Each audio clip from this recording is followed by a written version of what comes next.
তাড়াতাড়ি কি করলো? বস্ত্রটাকে মাথায় চাপা দিল। কেন? এক ফোঁটা রক্ত যেন মাটিতে না পড়ে।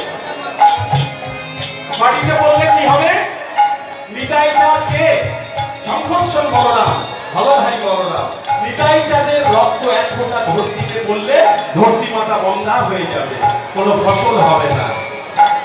তাই নিতাই চাঁদ সবার আগে কি করলো? বস্ত্রটাকে চাপা দিল যেন মাটিতে না পড়ে। তারপর কি করলো জানে? সেই জগাই মাধাইকে কি বললো জানেন? তারপর শুনলে অবাক হয়ে যাবে। আমাদের তো কেউ একটা কথা বললে আমরা সহ্য করতে পারি না, বলি তোকে দেখে নেব। একটা কথা আমরা সহ্য করতে পারি না।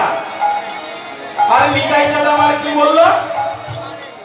নিতাই চাঁদ বললো, মারতে হয় আরো আরো, তাতে ক্ষতি না।